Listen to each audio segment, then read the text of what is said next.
దేవుని యొక్క పరిశుద్ధ నామములో మీ అందరికీ వందనాలు తెలియజేస్తూ ఉన్నాను.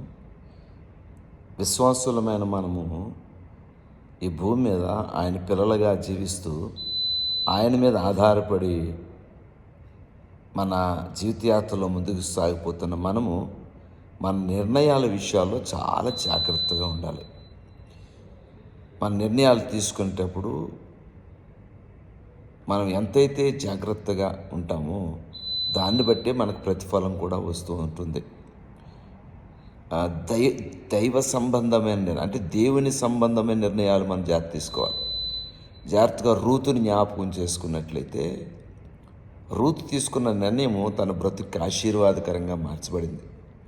తప్పిపోయిన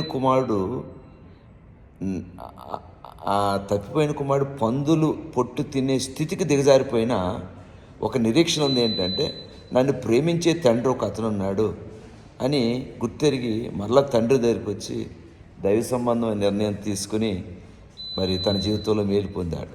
అదేవిధంగా కుటుంబ సంబంధమైన నిర్ణయాలు జాగ్రత్తగా తీసుకోవాలి. ఏలీ మంచి యాజకుడు కాగలిగాడు కానీ మంచి తండ్రి కాలేకపోయాడు. జాగ్రత్తగా మన నిర్ణయాలు తీసుకోవాలి. యెహోషువ ఇదిగో మీరు ఎవరిని సేవించినా నేను నా కుటుంబం యెహోవాను సేవిస్తాను అంటా ఉన్నాడు. కాబట్టి మన నిర్ణయాలు చాలా మరి జాగ్రత్తగా తీసుకోవాలి. మనం తీసుకున్న నిర్ణయాలు బట్టి మనము మన కుటుంబాలు ఆశీర్వించబడతాయి. కాబట్టి దేవుడు మంచి నిర్ణయాలు తీసుకుంటానికి దేవుడు మీకు మంచి జ్ఞానమును తెలివిని వేచును గ్రహించి మీ జీవితాల్లో జయం అనుగ్రహించును గాక.